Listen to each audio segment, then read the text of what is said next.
Namaste, Vanakkam and Swagatam everyone. I am Dhivya Priya Bhavanani and I am pursuing my bachelor's in psychology at the University of Madras, and I am here to present my paper on culturing spirituality through yoga and Natyam. I also take this opportunity to thank CIF and all the organizers for giving me this opportunity and place, and I also thank my gurus and guides who have helped me to get through this paper. So the overlook for today, I'm just going to cover over the 6 topics so that we get an idea of what my paper is about. So an introduction to yoga and Natyam. Its origin, they are all the way from around millennia years ago from the fertile soil of Bharata. So they both are intrinsic culturing processes that is applicable to each and every one of us. However, the one should be striving to be on the path of Sanatana Dharma. The ultimate goal of both have a common of complete oneness with the divine. So in yoga, it is termed as Ishvara Pranidhana, and in dance, it is Samarpana. Prana is well expressed here, the energy forms, and also, indeed, they are the gems of Bharatiya Sanskriti, which have been passed down from our forefathers over the generations. They share ancient Vedic roots, and their seminal texts include Patanjali Yoga Sutras and Natya Shastra, and many more. They both use mudras, and they enable intra, inter, and transpersonal communication all over. In yoga, the ultimate goal is Kaivalya, Moksha or Mukti, and in Natyam, it's the emphasis on Bhakti and Sharanagati. So yoga enables the Jivatma to attain the union with the Paramatma through the process of sadhana with the guidance of Sadguru or Guru, as however we want to refer to him. And in Natyam, there's a similar connotation shown in the process of Padam, which is performed by many people who are into Bharatanatyam especially. There's the union of the Nayaki with her Nayaka through the mediation of a Sakhi, and Guru is often connotated in the use of the word Sakhi, and they both mutually enhance the benefits of each other.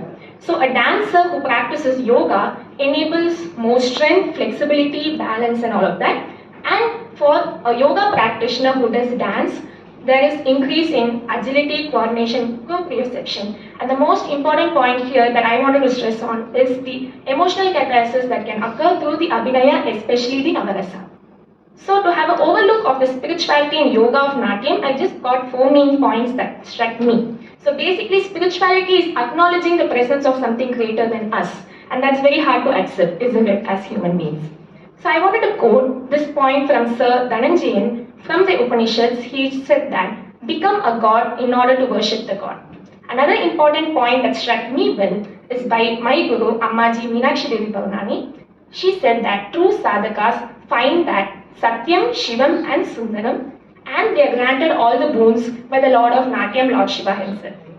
And also by her son, my guru, Ananda Balavi Bhavanani, from the connotation of Patanjali Yoga Sutras, we are Ishvara with Klesha and Karma. So who's Ishvara? Ishvara is the Vishesha Purusha who's beyond the impact of Karma and Kleshas.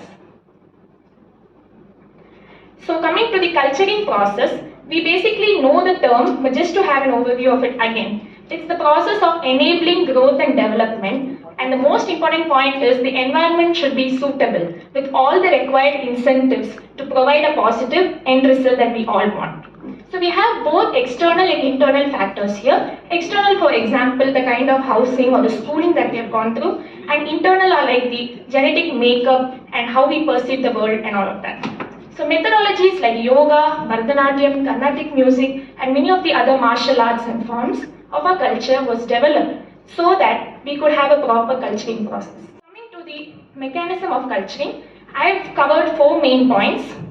One is Abhyasa, which is complete dedication and commitment. So through the process of yoga and Natyam, it enables body work through asanas and paddles, breath work through pranayama and understanding the energy movements in Bharatanatyam, and mind work and spirit work through dharana, dhyana and samadhi. Another important point is expanding the awareness at all levels. So our Guru, Swami Geetananda Giri, gave us the 4-fold awareness. Awareness of body, awareness of mind, awareness of emotions, awareness of awareness itself. And later, his wife and student Pujya Ammaji added the 5th one, awareness of how unaware we are.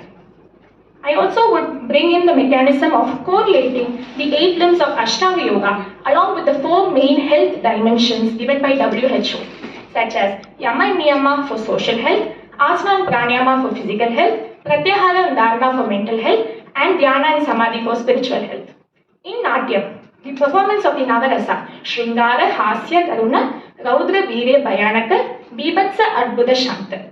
These 9 Navarasas help enable emotional catharsis so that we can get clear of all the emotional hang-ups that we get from our day-to-day lifestyle.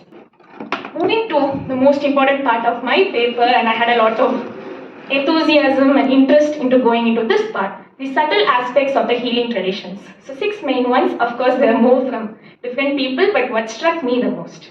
The first one that I want to speak about is the Sukshma Sharira. It consists of the 2nd, 3rd and 4th koshas, Pranamaya, Manomaya and Vijnanamaya. Sukshma Sharira is the subtle body. So in yoga and Natyam, we require energy from the Pranamaya kosha. We require the mental aspects like the mind from the Manomaya kosha. And from the Vijnanamaya, we require Kriya Shakti, the power to do, Icha Shakti, the willpower, and Jnana Shakti, the power of wisdom. And especially for Viveka, so that we know what's right and wrong. The second point is about the Panchakoshas, the Annamaya, Pranamaya, Manomaya, Vijnanamaya and Anandamaya. And they have their corresponding elements in order of Prithvi, Apas, Tejas, Vayu and Akasha respectively. So how does this help? Through yoga and dance, with the help of the 5 sheets of existence, we get a wholesome perspective of the human personality. The third point is the chakras. So chakras, from my understanding, are the focal points that lie all the way from the base of our spine to the crown, that is on the top of the head. So by keeping straight alignment of our neck, head, overall spine, trunk, hands and legs, we enable the energies of the chakras to flow properly throughout the body. And this is the most important emphasis given in yoga and dance, is the alignment in the spine especially, and in the different postures. So coming to the nadis, the 4th point here, they are the meridians or the energy channels. So very important phrase that teaches us is Yato Mana Tatat Prana. That is, by using the mind properly, it can help the direct flow of energy throughout our body.